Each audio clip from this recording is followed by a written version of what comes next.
Hey, how's it going, everybody? Finally gonna do a video for you guys and show off this Adam computer that I got with some games and stuff.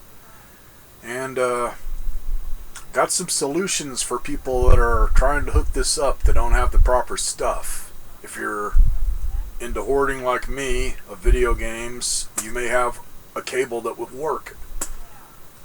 It's just a really weird way to hook it up, but hey, I had success, so let's leave it at that.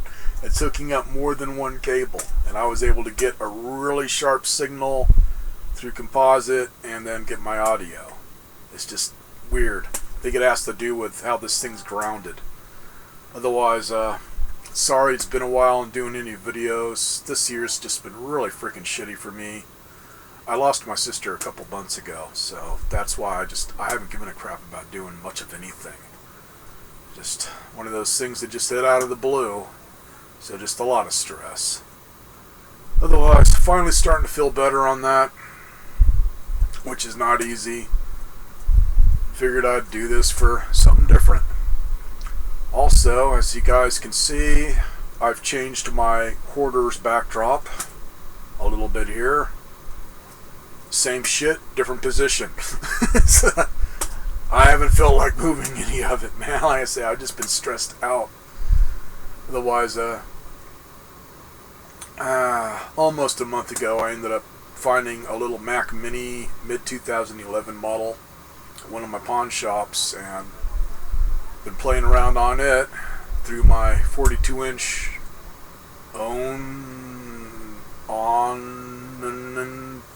Braku TV. I don't know how you're supposed to just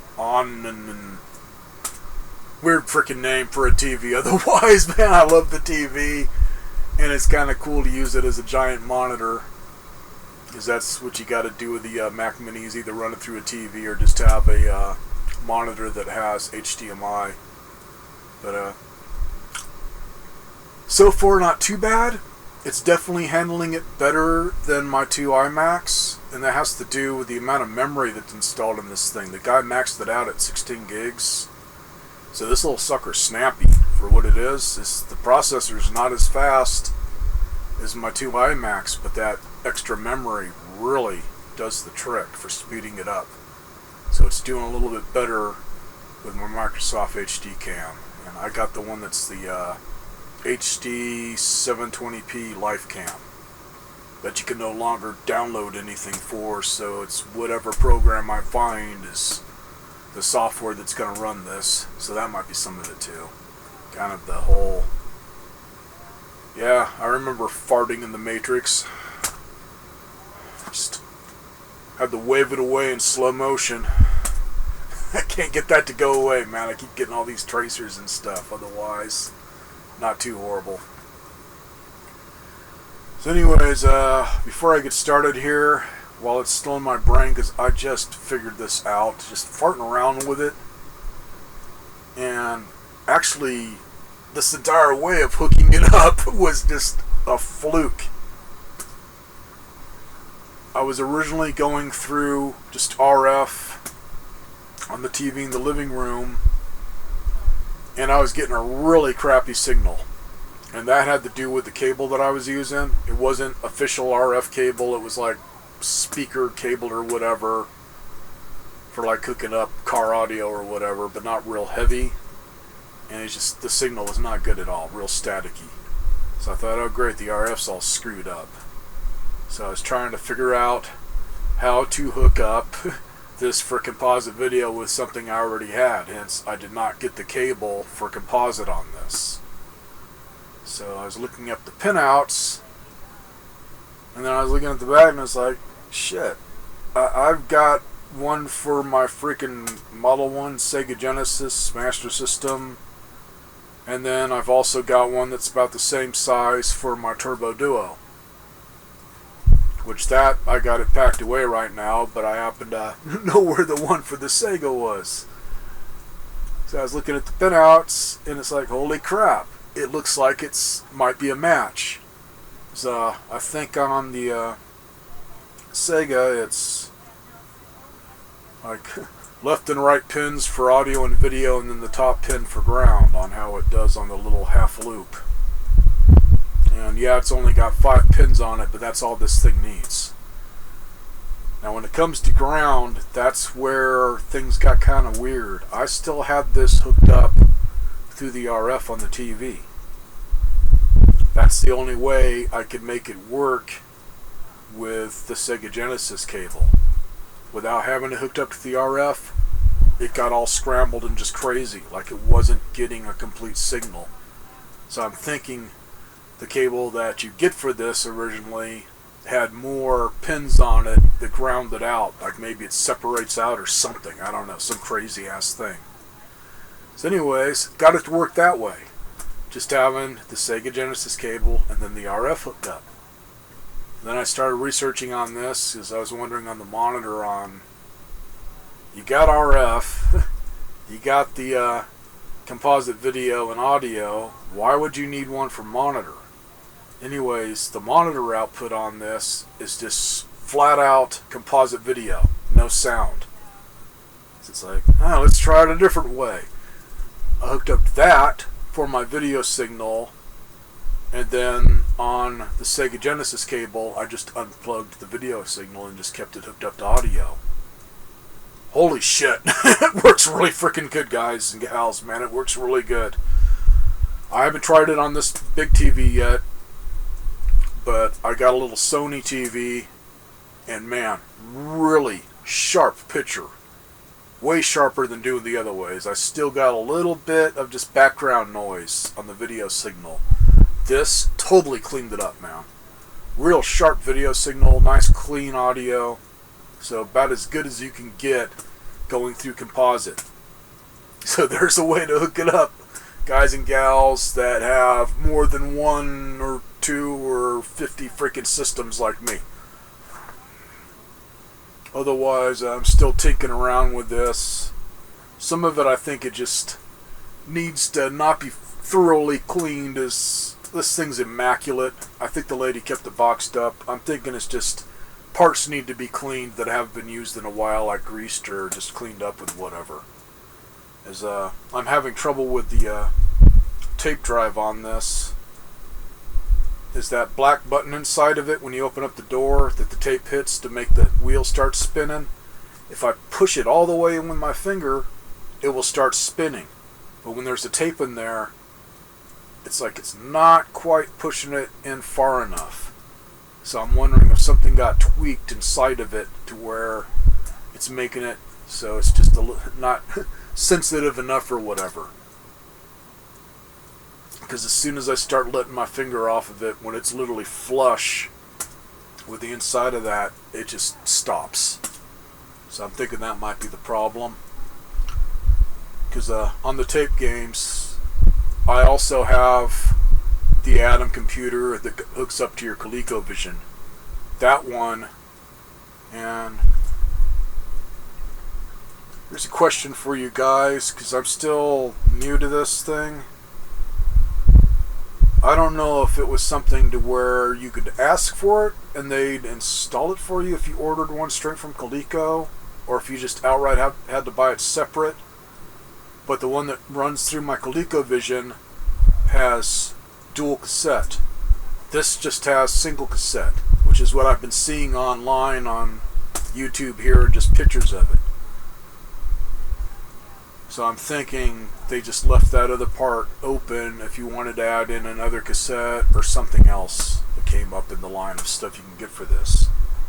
But I did find out that both of the cassette decks on my other one work great.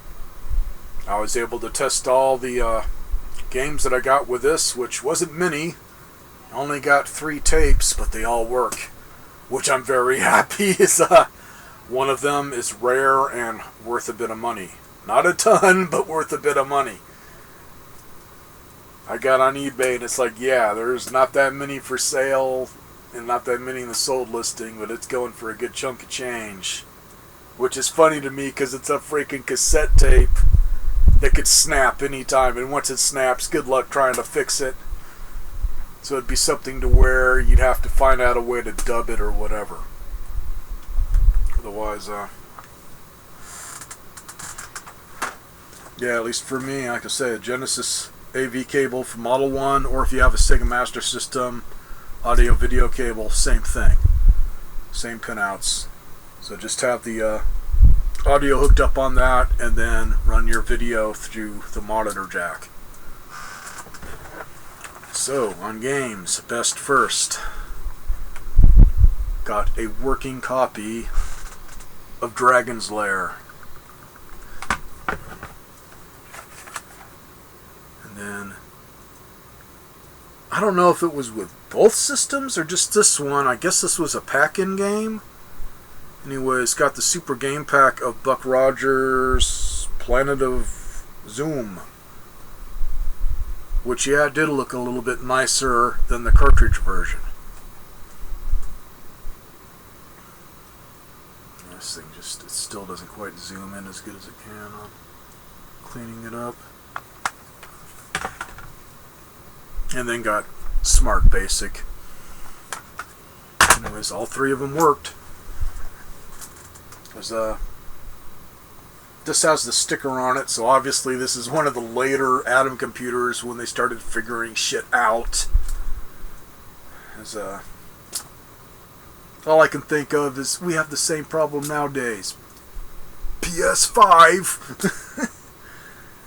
They released stuff too freaking fast, and it was the same back then. It probably got released too fast before they worked out all the bugs. They wanted to get it out on market, probably had a time limit. And like I said, man, it still goes on, so nothing new on that. But this one's obviously got the warning stuff on it, like, don't do what everybody was doing because we don't want you returning your shit. We want your money. Anyways, it has to do with putting the tapes in it to where turn it all on first, then put in your tape. So I guess, and this is how I see a lot of people with it set up to where they got the computer and the printer side by side. But I guess that printer, when it turns on, puts out an EMP pulse, which is strong enough to erase the tapes if they're too close. So don't even have your tapes close to it. Have them in a box or something. So have it all turned on and then put your cassette tape in and just restart the system using the switch. I did have some tapes that came with my other Adam. They're either just dead or just been erased that way, because that guy was a freaking idiot. He was the typical ones I see around here that just, they get this stuff, they don't know anything about it before they test it, and they end up frying it with the power supply or whatever. So I think he killed all of his tapes.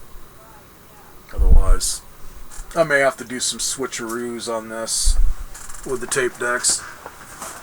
I only need one of them working on each system, so that might be what I do, is just take out this one to work on and take one of the decks out of my other system and put it in this, so I have two working Adams. So on the other games are all ColecoVision carts in the boxes, but not complete. Well, this one, let's see, I don't know if this had overlays or not. I don't know if they even say. Otherwise, if it did, no big deal. Boxed copy of Qbert with just the game cart and the instructions. And all these carts are in really good shape. Just had to re-glue some of the labels. The heat here, they just pop off. So I'll use the glue sticks you can get for stamps, and that works great. So, not bad at all. But the instructions aren't exactly in the best shape, but it's Qbert. I need no instructions for Qbert. And then this, I did not recognize it, so I don't think I had this already on a loose cart. And this is one that uses the roller controller, so I will definitely be checking out this game. It looks fun. Anyways, boxed copy of Victory, just the box and the cart. And looks like one where you got maybe a roll. I don't know if you can move it around. Until I play it, I don't know. Almost looks like just a stationary turret, so you just spin the controller in what direction you want to shoot, either at the ground or in the sky. It just looks like an interesting game. And then this one,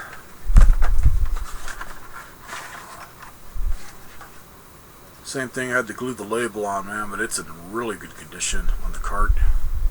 War games. Just no overlays, none of the stuff that came with it. But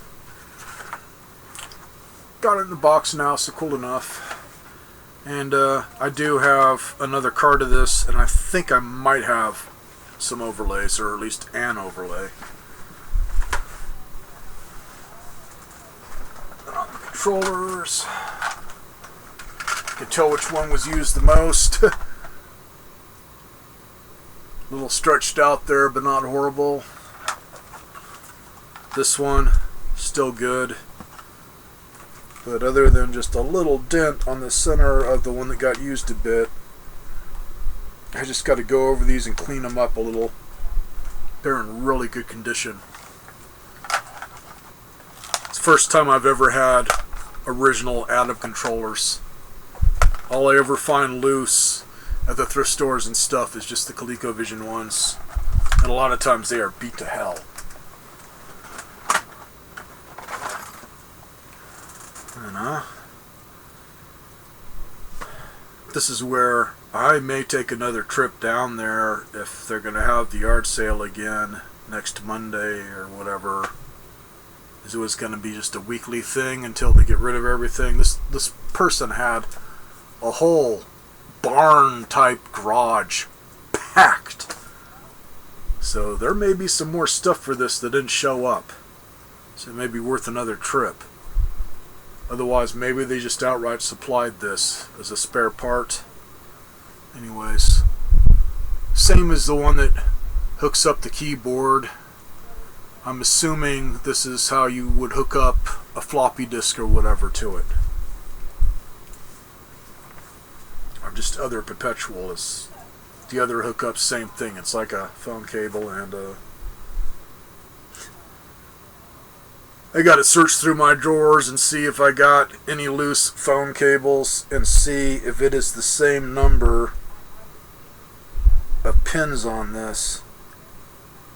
Is this? It's 6 pin. So on a phone cable, I have no friggin' idea.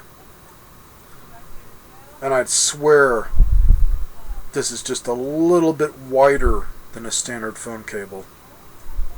It's a crazy way to hook up the keyboard. Otherwise, at least I got a spare. Just got to be careful with it.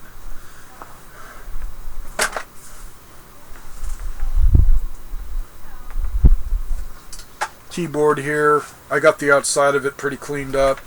Dust and whatnot. Like the rest of the system, man. Really immaculate.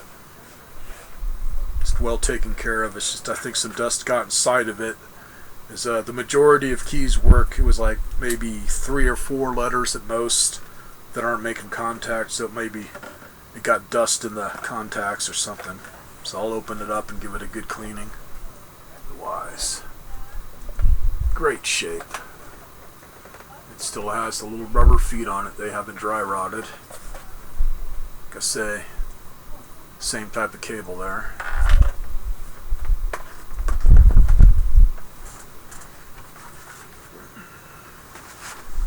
Let's see. Okay, now for the fun part, the big things. As in, do I want to compress my spine or totally snap it? That printer is pretty freaking heavy. You can tell it's old, man. All the old freaking 80s printers that size were just freaking heavy. So, that goes last. I'll show you the pretty thing first. Show you the back of this on the crazy hookups here. Back of it there. Right there is the channel selection switch, which I believe is channel 3 or channel 4. then next one over is hooking it up for RF, and then hooking it up for monitor or just flat out composite video.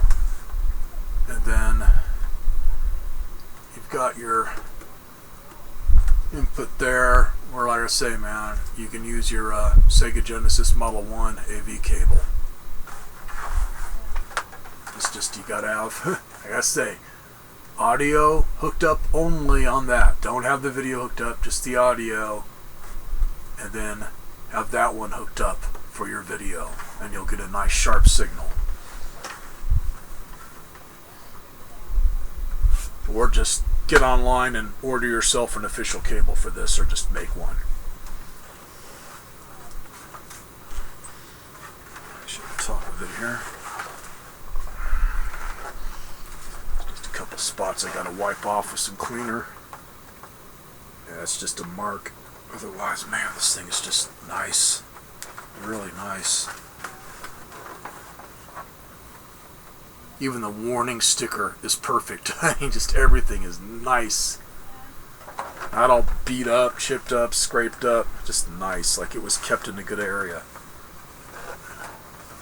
Say, a single cassette and then open area to put in another one. Which, like I say, I may just take out that one and then swap it for one of the working ones on my other Adam.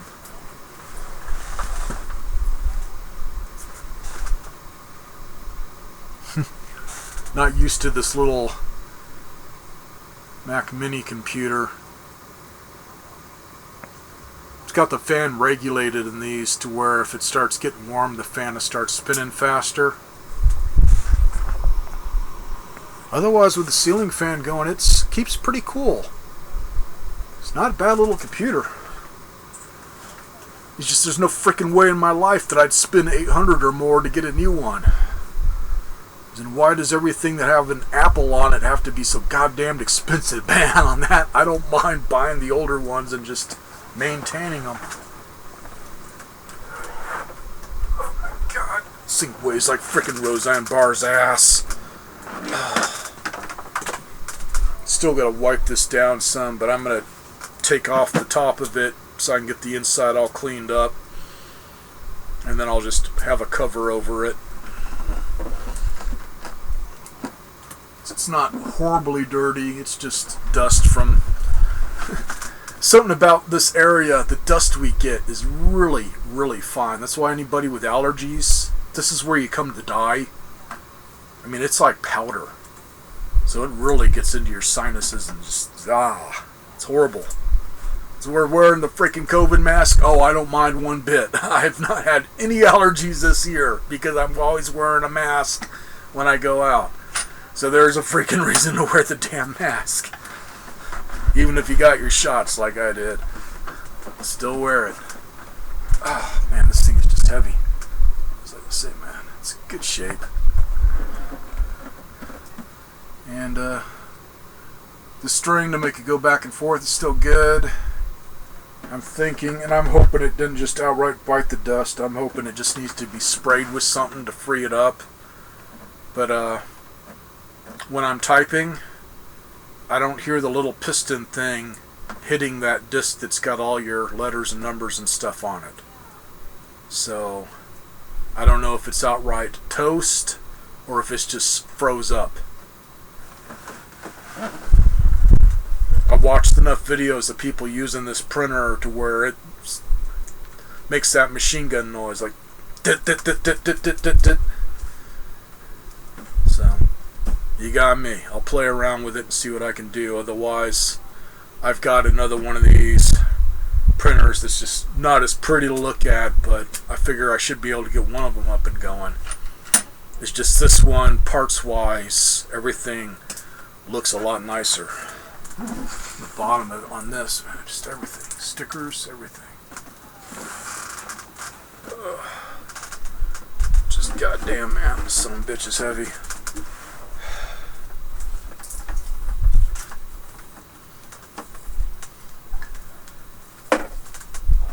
And speaking of computers,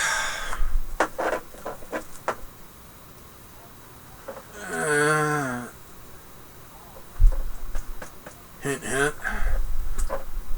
I should have enough room if I do it this way, if this video comes out alright on uploading, to where I can finally show that beauty off. That was my mega score of last year.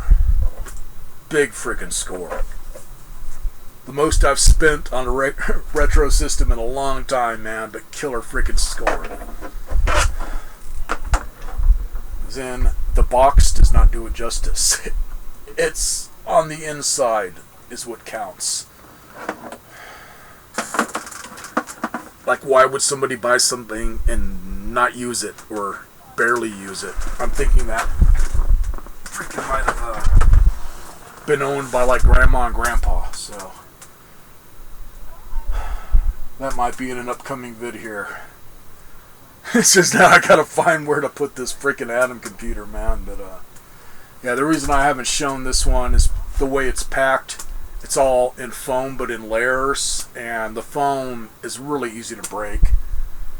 I got it at a thrift store, and somebody obviously looked at it and grabbed it wrong and busted off a piece, which fortunately broke off clean, so I got it glued back on, but I don't want to bust it up anymore. I want to keep it exactly as found.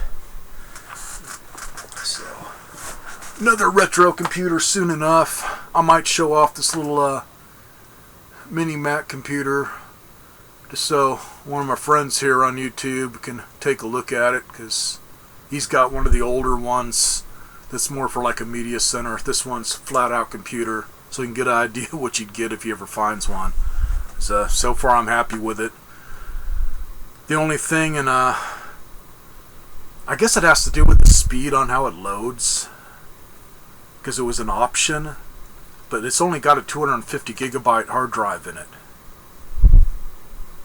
And it's something to where you had to put that in on your order for Apple to say this is what I want in it. Otherwise, I guess the default size was 500 gig, and then if you asked for it, I guess you could have up to a terabyte on this 2011 model. Otherwise, it's got USB on it. It's cheap enough to just buy a little freaking portable hard drive, and that's what I'll do, is just get a little portable terabyte hard drive for 50 bucks or whatever on Amazon, and have that as my backup if I ever had to use it for a full-fledged computer. Otherwise, for doing videos and stuff, man, so far so good. I'm into almost 30 minutes here, and I haven't had any problems. This is where I was having problems on the iMac, so I think it has to do with the memory. This video pad video editor obviously needs a bit of memory installed on the computer, because the one that I'm usually on for videos in here, which is 2013, that one I think has 8 gigs in it. It did a little bit better with this camera and stuff and doing videos, but better to use the built-in cameras on the iMacs. My other one in the living room hates this freaking camera. It really gets bad when it comes to this, man. Just like 80s nostalgia, full-on max headroom type shit, man. I mean, just everything. Did not track good at all. But I think it's because it's only got 4 gigs in it, so this is cool. This makes it so I can finally start showing a little bit bigger stuff if I want to, and I can always switch to the other one if I just want to be in a different spot. So, call it good. And one thing about this video pad video editor, small file size, and I think I've got it on MPEG 4 for the video type, I think. I forget what the other video types were. It's something weird that I never heard of, so I just kept it on one that was recognizable. Otherwise, yeah, the quality's not the greatest when it comes to resolution, but you still get your nice big picture here like you were doing it in 720p or whatever. But what more can you ask for something that's free? Have a good one, everybody.